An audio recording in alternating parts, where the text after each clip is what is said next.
এই মুসলমান বীরের জাতি, সিংহের জাতি। এই মুসলমান উৎখাত হতে জানে না। এই মুসলমান হাত দিতে জানে, পা দিতে জানে, জীবন দিতে জানে, কিন্তু বাতিলের কাছে মাথা নত করতে জানে না। কথা বলেন, কথা ঠিক না বেঠি? এই মুসলমান সেই মুসলমান যেই মুসলমান 313 জন মুজাহিদদেরকে নিয়ে 1000 কাফিরের মোকাবেলা করেছে। যেই মুসলমান 313 জন মুজাহিদদেরকে নিয়ে কাফিরদেরকে লাঞ্ছনার সাথে দুনিয়া থেকে বিদায় করেছে। সেই মুসলমানের মুসলমানিত্ব গেল কই? মুসলমান আজকে পদে পদে নির্যাতিত, এই মুসলমান আজকে পদে পদে লাঞ্ছিত, এই মুসলমান আজকে পদে পদে হেয় প্রতিপন্নিত। এর পিছনে একটি মাত্র কারণ, এই মুসলমান আল্লাহ পাকের কোরআনকে ভুলে গিয়েছে। কথা বলেন না কেন? যদি মুসলমান কোরআনকে অনুসরণ করত, কোরআন দিয়ে যদি বাস্তব জীবন পরিচালনা করার জন্য সিদ্ধান্ত গ্রহণ করত, এই বাতিলেরা মুসলমান হত্যা করা তো দূরের কথা, মুসলমানের বিপক্ষে উঁচু গলায় আওয়াজ দ্বিতীয় ভয় পেত। কথা বলেন, কথা ঠিক কিনা? হ্যাঁ, আজকে আমরা নামই মুসলমান হয়ে বসে আছি। আজকে গোটা পৃথিবীতে আল্লাহ রাব্বুল আলামিন আপনাকে আমাকে প্রেরণ করেছেন। ইন্নী জাইলুন ফিল আরদি খলিফা। আল্লাহ পাক বলেছেন, আমি পৃথিবীতে খলিফা করে, প্রতিনিধি করে আমি তোমাদেরকে প্রেরণ করলাম। আর আপনি আমি জমিনে খেলাফতের দায়িত্ব বাদ দিয়ে, জমিনে রাষ্ট্র কায়েমের দায়িত্ব বাদ দিয়ে আপনি আমি এই কোরআন তেলাওয়াত নিয়ে ব্যস্ত আছি। এই মুসলমান যে জমিন শাসন করেছিল, এটা আজকে যদি আমরা বলি, আমাদের অনেক মুসলমানের কাছে মনে হয়, কথাটুকু মনে হয় হঠাৎ শুনলাম, মনে হয় কিনা বলেন? এই মুসলমান গোটা পৃথিবী শাসন করেছে। এই মুসলমান আগামীর পৃথিবী, মুসলমানের পৃথিবী, আগামীর পৃথিবী, ইসলামের পৃথিবী। যতই মুসলমানদের উপর ষড়যন্ত্র করা হোক না কেন, জুলুম নির্যাতন চালা হোক না কেন, আল্লাহ পাক ওয়াদা দিয়েছেন আগামীর পৃথিবী এই মুসলমানদের পৃথিবী। সুবহানাল্লাহ বলেন সকলে। এই মুসলমান তাদের কোরআন ভুলে গিয়েছে, এই মুসলমান তাদের আদর্শ ভুলে গিয়েছে, যার কারণে আজকে মুসলমানের কথা বলতে পদে পদে লাঞ্ছিত, অপমানিত, হেয় নির্যাতিত হচ্ছে। কারণ আল্লাহ পাক বলেন, আমি ইন্নী জাইলুন ফিল আরদি খলিফা, আমি জমিনে এই মুসলমানদেরকে খেলাফতের দায়িত্ব, রাজত্বের দায়িত্ব কায়েম করার জন্য প্রেরণ করেছি। সুবহানাল্লাহ বলেন সকলে। এই মুসলমান আজকে জমিনের রাজত্বের দায়িত্ব বাদ দিয়েছেন, যার কারণে মুসলমানের মসজিদ আছে কিন্তু মসজিদের মেম্বার থেকে হকের আওয়াজ নাই। কথা বলেন না কেন? মুসলমানদের মসজিদ আছে, মসজিদের মেম্বার থেকে হকের আওয়াজ নাই। এই মুসলমান জমিনের রাজত্ব বাদ দিয়েছে বলে মুসলমানদের শিক্ষা ব্যবস্থায়, স্কুল কলেজ বিশ্ববিদ্যালয়গুলোতে নবীর শিক্ষা বাদ দিয়ে দারুইনের শিক্ষা ব্যবস্থা চালু করা হয়েছে। কারণ এই মুসলমান নিজের মুসলমানিত্বের কিতাব বাদ দিয়ে মানুষকে গ্রহণ করেছে, যার জন্য মুসলমান প্রতি পদে প্রতি ধাপে লাঞ্ছিত, অপমানিত, নির্যাতিত হচ্ছে। কথা বলেন, কথা ঠিক না বেঠিক? সুতরাং মুসলমানদের হারানো শক্তি ফিরে আনতে হবে। আর এই মুসলমান জমিনের খেলাফতের দায়িত্ব বাদ দিয়ে, মুলুকিয়াতের দায়িত্ব বাদ দিয়ে, আর মুসলমানের হাতে এই জমিনের দায়িত্ব নাই, যার কারণে এই দেশের ভিতরে গোটা পৃথিবীতে বিধর্মীরা তাদের ধর্মীয় উৎসব স্বাধীনভাবে পালন করতে পারলেও আমাদের মুসলমানদের ধর্মীয় উৎসবে বাধা প্রদান করা হয়, 144 আইন জারি করা হয়। সুতরাং মুসলমান যদি আমাদের আবার গর্জে ওঠে, এই মুসলমান যদি ওমরের মতো গর্জন দেয়, হযরত আলীর মতো গর্জন দেয়, বাতিল শক্তি দ্রুত পায়ে দেওয়ার সুযোগ পাবে না। সুতরাং মুসলমানদেরকে আবারও সেই শক্তি নিয়ে গর্জে উঠতে হবে, যেই মুসলমান গোটা পৃথিবীকে শাসন করেছেন। আর আল্লাহ পাক বলেছেন, মুসলমানদের চিন্তা নাই, মুসলমানদের ভয় নাই, আবারও গোটা পৃথিবী এই মুসলমানেরাই শাসন করবে। সুবহানাল্লাহ বলেন সকলে। শুকরিয়া আদায় করছি সে মহান আল্লাহ পাকের দরবারে, যে মহান ইজ্জাতুল জালাল আপনাকে আমাকে একান্ত মেহেরবানি করে, দয়া করে, মায়া করে প্রাতবেলা দিনের মুহূর্তে কোরআনুল কারীম শুনবার জন্য, আসবার জন্য, সময় ব্যয় করে বসবার জন্য তৌফিক দান করেছেন। সে আল্লাহ পাকের দরবারে সকল নতশিরে শুকরিয়া আদায় করছি, বলছি আলহামদুলিল্লাহ। দরুদ ও সালাম মানবতার মহান মুক্তির শিক্ষক, যিনি ছিলেন স্বার্থের সাধক, কর্তব্যের মহান বাহক, যার আদর্শে ব্যতিরিক্ত পৃথিবীতে শান্তি আসেনি, আদৌ কিয়ামত পর্যন্ত ভবিষ্যতে তার আদর্শ ব্যতিরিক্ত শান্তি আসবে না, সেই নবীজির শানে বাঙালি জবান থেকে দরুদ এবং সালাম পাঠাচ্ছি সাল্লাল্লাহু আলাইহি ওয়াসাল্লাম। সম্মানিত হাজিরিন, আমি আপনাদের মাঝে যা ভূমিকায় কথা বলেছি আমি আপনাদের মাঝে কোরআনুল কারীম থেকে একটি আয়াত তেলাওয়াত করেছি, সূরা আলে ইমরান আয়াত নম্বর 31। এর শানে দিনের বেলা কথাটুকু বলে দেই যে দিনের বেলা বিশেষ বক্তা মানে হচ্ছে বিশেষ বেকায়দা, সময়ও খুব কম, কথা বলার পরিবেশও ভালো একটা থাকে না, প্লাস আজান হলেই একটু ওলটপালট হয়ে যায়। এজন্য বিশেষ বক্তা নয়, বিশেষ বেকায়দা, মনে রাখবেন কথাটুকু। আলোচনা শুরু করার নিয়তে কোরআনুল কারীমের সূরা আলে ইমরানের 31 নম্বর আয়াত তেলাওয়াত করেছি। এর শানে কিছু আলোচনা করার চেষ্টা করব, দেখি কত দূর তার মালিক তার এই গোলামকে কবুল করে, বলেন আমিন।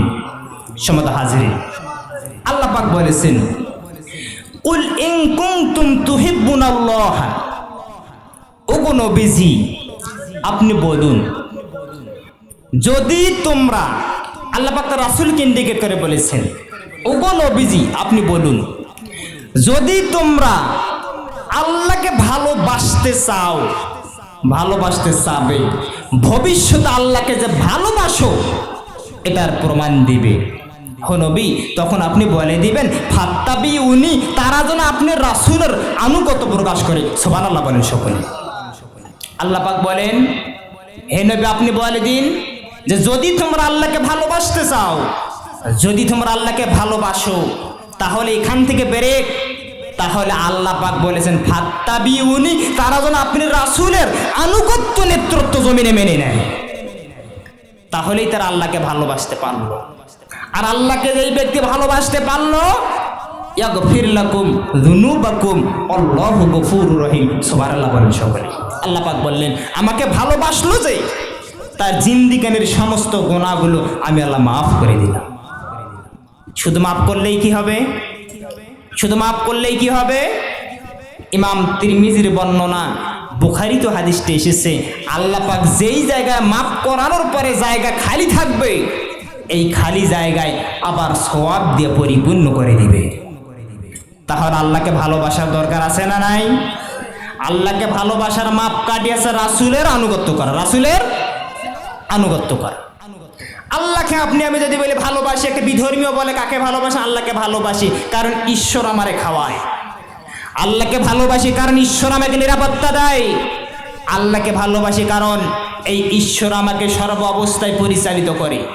একজন বেনামাজিও আল্লাহকে ভালোবাসে, একজন নামাজিও আল্লাহকে ভালোবাসে, একজন সুদখোর আল্লাহকে ভালোবাসে, একজন ঘুষখোর মহান আল্লাহকে ভালোবাসে। কিন্তু আল্লাহ পাক বলেছেন ভালোবাসার মাপকাঠি হলো আপনি রাসূলের আনুগত্য নেতৃত্ব মেনে নেওয়ার মাধ্যমে। সুবহানাল্লাহ বলেন। তাহলে রাসূলকে ভালোবাসবেন না, রাসূলের আনুগত্য মানবেন না, রাসূলের ইত্তেবা করবেন না, রাসূলের নেতৃত্ব মানবেন না, আপনার ভালোবাসার এক পয়সার মূল্য আল্লাহর দরবারে নাই। কথা বলেন না কেন? আল্লাহর ভালোবাসা পেতে গেলে রাসূলের নেতৃত্ব, রাসূলের আনুগত্য বাস্তব জীবনে আপনাকে আমাকে মেনে নিতে হবে। আল্লাহ যেন তৌফিক দান করেন, বলে আল্লাহুম্মা আমিন। ফাত্তাবিউনি, হে নবী আপনি বলে দিন তারা যেন আপনি রাসূলের আনুগত্য প্রকাশ করে। রাসূলের আনুগত্য কি? ইত্তেবা, তা বা আইন, মূল শব্দ দ্বারা গঠিত। এর অর্থ হচ্ছে তাবউন, দেখে দেখে চলা। কি কর চলা? কথা বলতে কি আপনাদের কষ্ট হচ্ছে নাকি? দেখে দেখে একটা মানুষ রাতের আধারে চলে যাচ্ছে আলো নিয়ে, আপনি পিছনে আসছেন, চিন্তা করতেছেন ওই বেচারা যদি চলে যায় আমি কি পিছনে রাস্তা খুঁজে পাবো? সুতরাং ওই ব্যক্তি যেই জায়গায় পা ফেলেছে আমি ওই পা ফেলে হাঁটবো, সাথে চলে যাব। এর নাম হচ্ছে তাবউন, এর নাম হচ্ছে দেখে দেখে চলা। কেমনে দেখে দেখে চলবেন? বেদুইন দল এসেছিলেন নবী সাল্লাল্লাহু আলাইহি সাল্লামের দরবারে। আসার পরে রাসূল সাল্লাল্লাহু আলাইহি সাল্লামকে তারা পায়নি। উম্মাহাতুল মুমিনিন হযরত মা আয়েশা রাদিয়াল্লাহু তাআলা আনহাকে বেদুইনেরা জিজ্ঞেস করলেন, ওগো আল্লাহর নবীজির স্ত্রী, রাসূলের চরিত্র, রাসূল দেখতে কেমন, আমাদের মাঝে একটু বর্ণনা করুন। মুসলমান ভাইয়েরা রে আমার, হযরত মা আয়েশা বলেন, ওগো বেদুইনেরা, তোমরা কি পবিত্র কোরআনুল কারীম দেখো নাই? কারণ পবিত্র কোরআনুল কারীমের ভিতরে 6666টা আয়াত হলো আমার রাসূলের চরিত্র। তাও সুবহানাল্লাহ বলতে পারলেন না? মা আয়েশা বলেন, ওগো বেদুইন, রাসূলের চরিত্র হলো 30 পারা কোরআন। সুবহানাল্লাহ। ওগো বেদুইনেরা, রাসূলের মতাদর্শ হলো 30 পারা কোরআন, রাসূলের আখলাক হলো 30 পারা কোরআন। সুতরাং রাসূলকে যদি কোনো ব্যক্তি এই দুনিয়াতে মানতে যায়, এই 30 পারা কোরআনুল কারীমকে বাস্তব জীবনে মেনে নেওয়ার দরকার আছে না নাই? সুতরাং রাসূলকে মানতে হবে। আর রাসূল মানার উত্তম নমুনা হলো কোরআনুল কারীম। মারহাবা বলেন সকলে।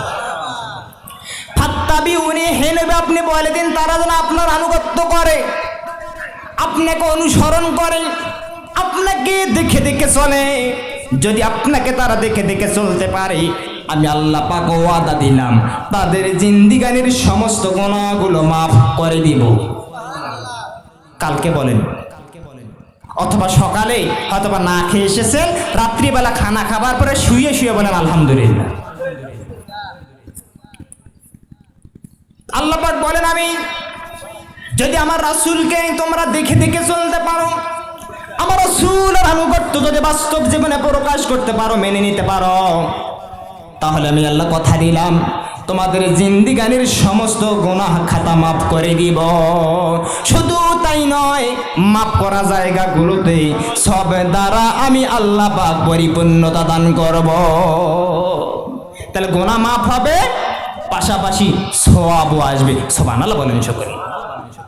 এখন রাসূলকে মেনে নিতে হবে, রাসূলকে অনুসরণ করতে হবে। এখানে গ্রামগঞ্জের মানুষ, আমি একটা কথা বলি, আমাদের এদিকে যে গরুর বাছুর হয়, গরুর মতো না কুকুরের মতো? কথা বলা লাগবে, বোবা হওয়া লাভ নাই। গরুর বাছুর হয় কিসের মতো? ছাগলের বাচ্চা হয় কিসের মতো?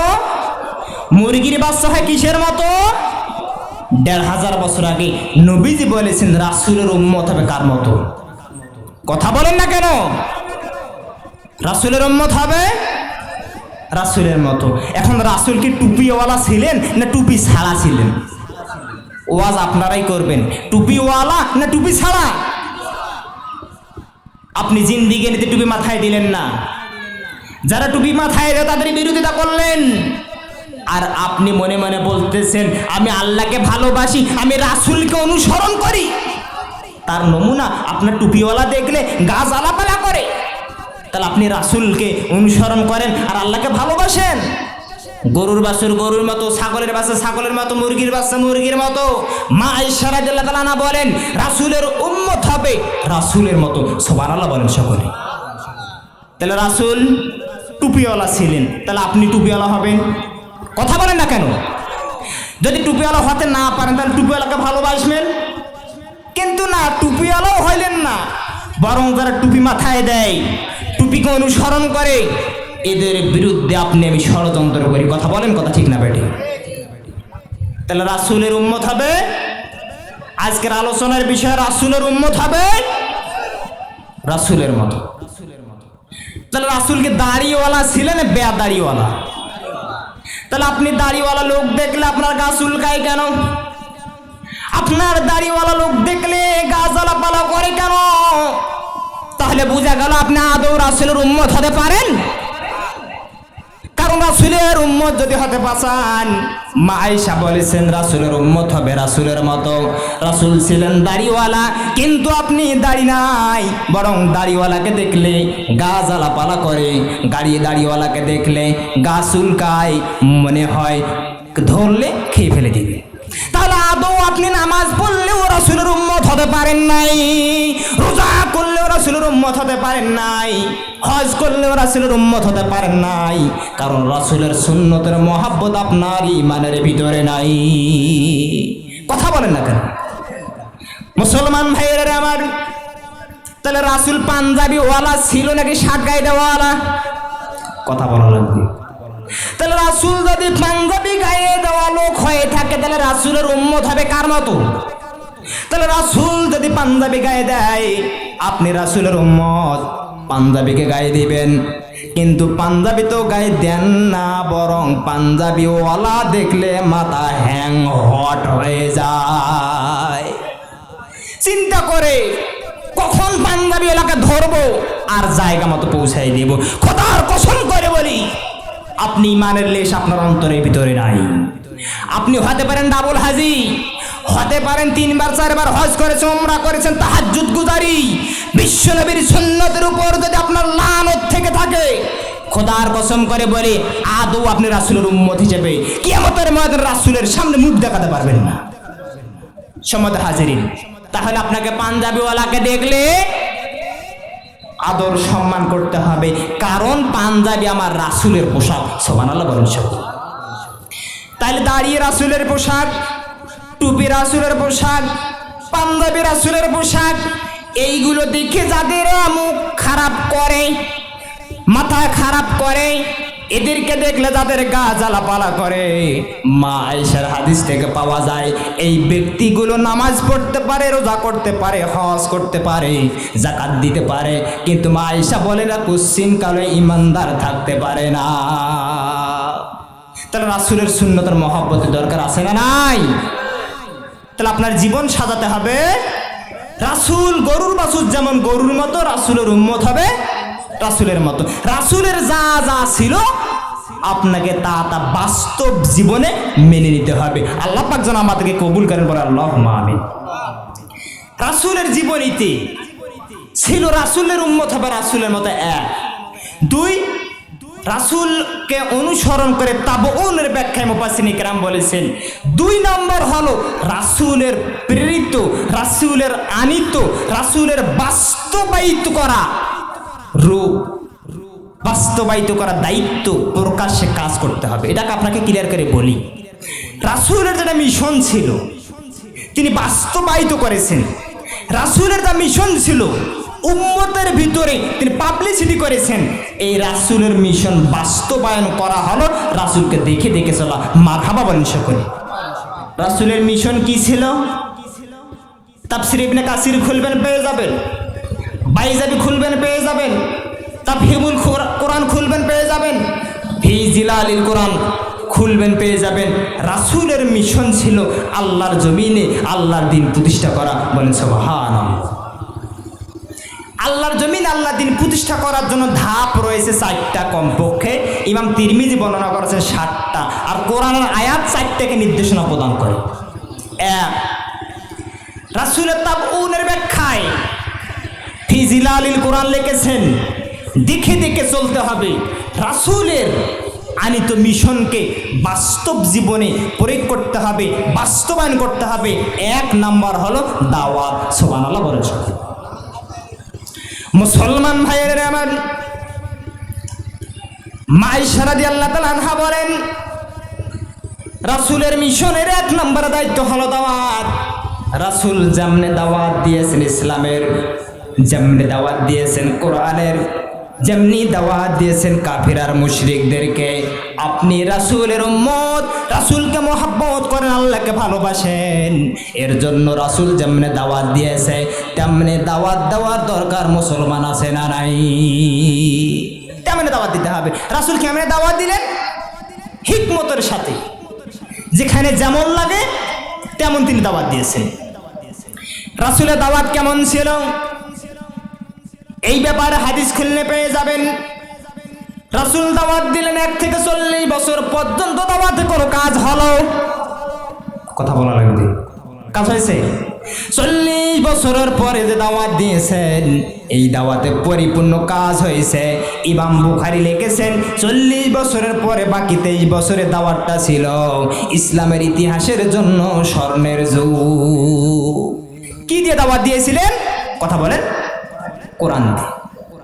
তাহলে 1 নম্বর হলো দাওয়াত। রাসূল দ্বীনের দাওয়াত দিয়েছেন, আপনাকে দাওয়াত দেওয়া লাগবে। আপনি রাসূলের দাওয়াত দিবেন না, কোরআনের দাওয়াত দিবেন না, বরং দাওয়াত দিবেন দরবারের কালেমার, দাওয়াত দিবেন পীর সাহেবের, দাওয়াত দিবেন আপনার মজলিস ভালো, দাওয়াত দিবেন আপনার দরবার ভালো, দাওয়াত দিবেন আপনার কেরামতি ভালো। এইগুলো একটাও নয়, দাওয়াত দিতে হবে 1500 বছর আগে নবী যা দাওয়াত দিয়েছেন কোরআনুল কারীম দিয়া প্রত্যেকটা মানুষ কেমন দাওয়াত দিতে হবে বলেন সুবহানাল্লাহ। আল্লাহ পাক বলেছেন ইয়া আইয়ুহার রাসূল বাল্লিগ মা উনজিলা ইলাইকা মির রাব্বিক, যে আল্লাহ পাক বলেছেন এই পৃথিবীর মানুষ, আমার রাসূলকে আমি দায়িত্ব দিয়েছি দাওয়াত দেবার জন্য, আমি যা নাজিল করেছি। আজকে দাওয়াত হয় 6 উসুলের, মন খারাপ করবেন না। আজকে দাওয়াত হয় 5 উসুলের, আজকে দাওয়াত হয় 4 উসুলের, আজকে দাওয়াত হয় পীরের, আজকে দাওয়াত হয় দরবারের, আজকে দাওয়াত হয় জিকির পাটির। এক কথায় কোরআনের দাওয়াত জায়গা মতো নাই। তার কাজ হবে কেমনে? আরে এই মুসলমান যে মাইর খাবে না এটা বললে বোকামির পরিচয় হয়ে যাবে। কারণ এই মুসলমান কোরআন থেকে দূরে চলে গেছে, রাসূলের সুন্নাহ থেকে দূরে চলে গেছে। কোরআনের দাওয়াত বাদ দিয়ে মানুষের তৈরি করা দাওয়াত লালিত পালিত করতেছে। তার দাওয়াত দিতে হবে কোরআনের। আপনাকে আমাকে আল্লাহ পাক পৃথিবীতে প্রেরণ করেছেন, আল্লাহ পাক আপনাকে আমাকে কন্ট্যাক্ট দিয়েছেন যে বাংলাদেশে ইসলাম প্রতিষ্ঠা করে দেওয়া লাগবে। কথা বলেন না কেন? দেয় নাই। কিন্তু আপনার যে চেষ্টা আছে ইসলাম প্রতিষ্ঠার ব্যাপারে, দিন প্রতিষ্ঠার ব্যাপারে আপনার চেষ্টা আছে, এই চেষ্টা কতটুকু এইটা আল্লাহ পাক চান। মারহাবা বলেন সকলে। তো আল্লাহ পাক চান যে আপনাকে আমি কন্ট্রাক্টরি দেন ইসলাম প্রতিষ্ঠা করার জন্য, আপনাকে আমি দায়িত্ব দেন ইসলাম প্রতিষ্ঠা করার জন্য, বরং ইসলাম প্রতিষ্ঠার জন্য, দাওয়াত প্রতিষ্ঠার জন্য আপনার দায়িত্ব কর্তব্য কতটুকু এটাই আমার কাম্য। সুবহানাল্লাহ বলে সমত হাজির। তাহলে ইত্তেবা 1 নাম্বার কি? দাওয়াত। 1 নাম্বার কি? দাওয়াত। নবী সাল্লাল্লাহু আলাইহি সাল্লাম দাওয়াত চিন্তা করলেন, দাওয়াত দিয়ে কাজ নাই। একদিন জিবরিল এসে বলেন ইয়া রাসূলুল্লাহ দাওয়াত দিয়ে যেহেতু কাজ হচ্ছে না, আমি আপনাকে একটা কৌশল শিখিয়ে দেব। কৌশলটা বলা যাবে? জিবরিল বলেন ইয়া রাসূলুল্লাহ এই মক্কার অদূরে মানুষ যদি বিপদে পড়ে, মুসিবতে পড়ে, তাহলে পরনের লুঙ্গিটা খুলে জাবাল আবু কুবাইস পাহাড়ের উপরে ঘুরায়। আপনি তো জানেন। নবী বলেন হ্যাঁ জিবরিল আমি জানি, যে ওইটাকে আপনি অনুসরণ করবেন, দাওয়াত দিতে পারবেন। নবী সাল্লাল্লাহু আলাইহি সাল্লাম কাছে জিবরিল আমিন এই কথা বলে চলে গেলেন। আল্লাহর নবী টেনশনে পড়ে গেলেন। রাত্রি বেলায় চিন্তা করলেন, যেহেতু দাওয়াতের কৌশল জিবরিল আমিন আমাকে শিখিয়ে গেলেন কেমনে দাওয়াত দেওয়া লাগবে, এইভাবে যদি দাওয়াত দেই তাহলে হয়ে যাবে। নবী সাল্লাল্লাহু আলাইহি সাল্লাম চিন্তা করতে করতে একটা উপায় পেয়ে গেলেন। সুবহানাল্লাহ বলেন। আল্লাহর নবী বলেন উপায়টুকু অনুসরণ করে আমি চললাম জাবাল আবু কুবাইস পাহাড়ের উপরে। উঠানোর পরে বলা বলি শুরু করলাম যে মানুষ যেহেতু পরনের লুঙ্গি খুলে মাথার উপরে ঘোরায়, আমি যদি মুহাম্মদ রাসূলুল্লাহ আখিরি জামানার পয়গাম্বার মানুষ, আমি যদি পরনের লুঙ্গি খুলি এটা কেমন হয়ে যায়। বরং আমি লুঙ্গি খুললাম না, আপন মাথার পাগড়ি মোবারক খুলে জাবাল আবু কুবাইস পাহাড়ের উপর আমি মুহাম্মদ ঘোরাতে থাকলাম। বলেন সুবহানাল্লাহ। জিবরিল বলেছিলেন ইয়া রাসূলুল্লাহ যখন তারা পরনের লুঙ্গি খুলে চতুর্দিকে লোকজন একত্রিত হয়ে যায়, বিপদ সংকেত, মহামারীর সংকেত, যখন আপনি রাসূল এই পাগড়ি মোবারক ঘোরাবেন চতুর্দিকে লোকজন পালা হয়ে যাবে, আর আপনি ওই জায়গায় ঈমানের দাওয়াত, কালেমার দাওয়াত, কোরআনের দাওয়াত দিয়ে দিবে। রাসূল পরনের লুঙ্গি খুললেন না, পাগড়ি খুলে ঘোরাচ্ছে। জাবাল আবু কুবাইস পাহাড়ের চতুর্দিকে লোকজন পালা হয়ে গেল, বলা বলি শুরু করলো। আল্লাহ নবী জাবাল আবু কুবাইস পাহাড়ের উপরে উঠলেন, পাগড়ি মোবারক ঘোরালেন, চতুর্দিকে লোকজনেরা পালা হয়ে গেল, কাফির মুশরিকরা পালা হয়ে গেল, একত্রিত হয়ে গেল। কাফিরদের পক্ষ থেকে নবীজিকে ইন্ডিকেট করে বলা হলো, ও মুহাম্মদ রাসূলুল্লাহ সাল্লাল্লাহু আলাইহি ওয়াসাল্লাম, আপনি আমাদেরকে এই পাগড়ি মোবারক ঘুরাই আমাদেরকে একত্রিত করলেন, এর পিছনে কারণ কি? মুসলমান ভাইরা আমার গভীর মনোযোগ দিয়ে শুনবেন।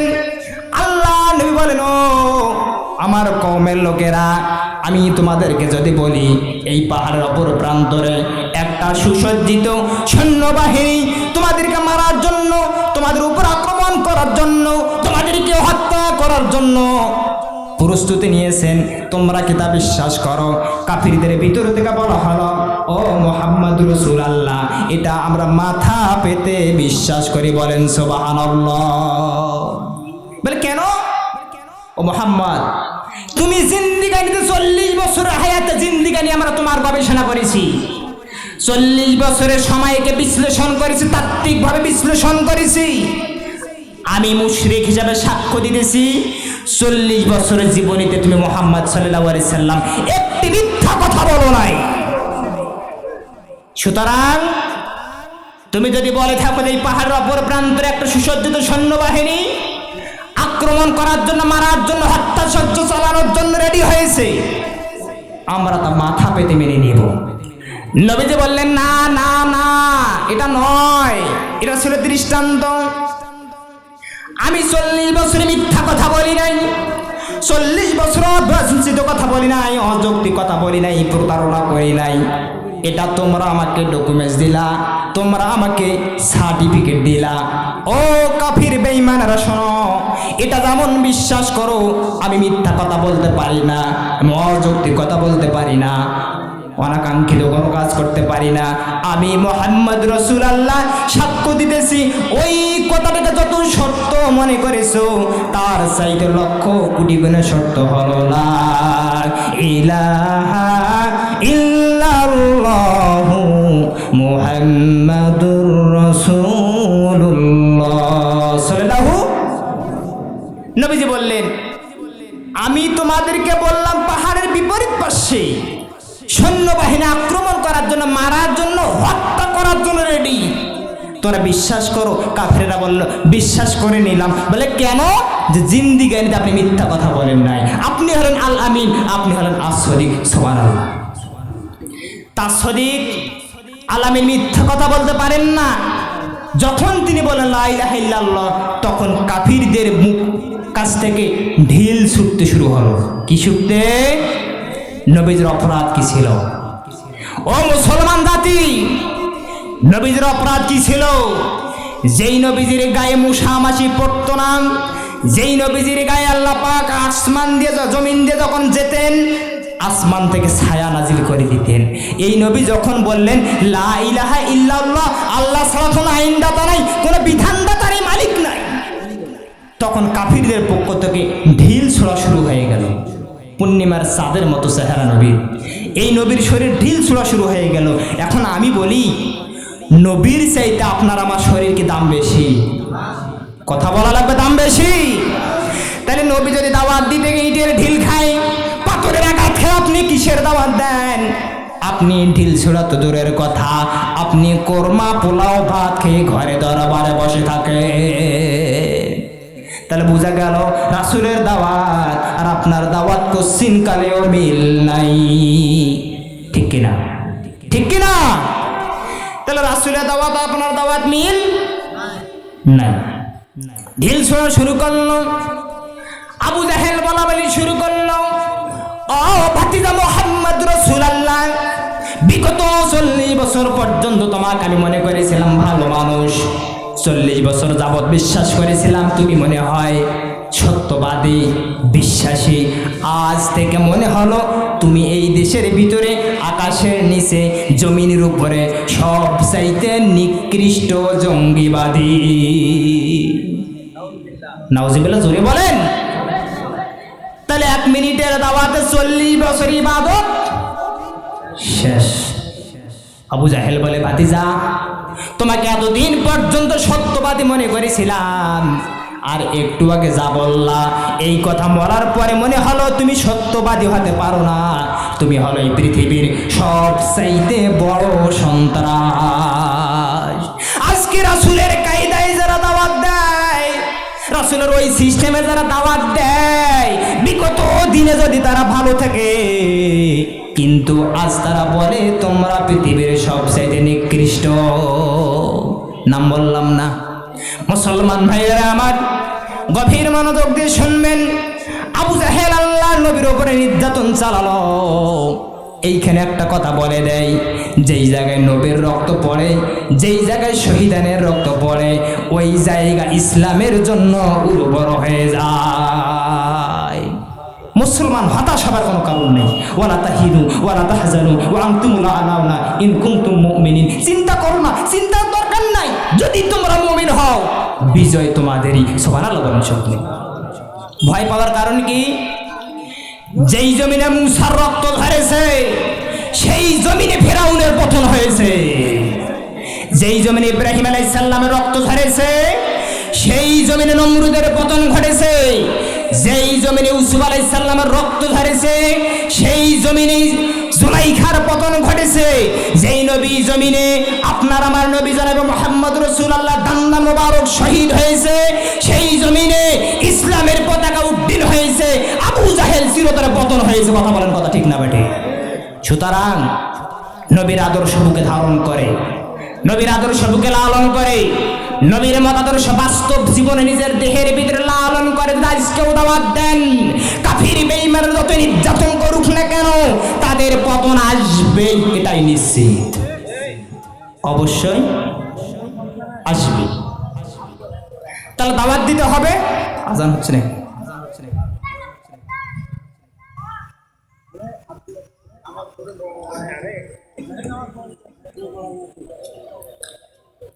আমার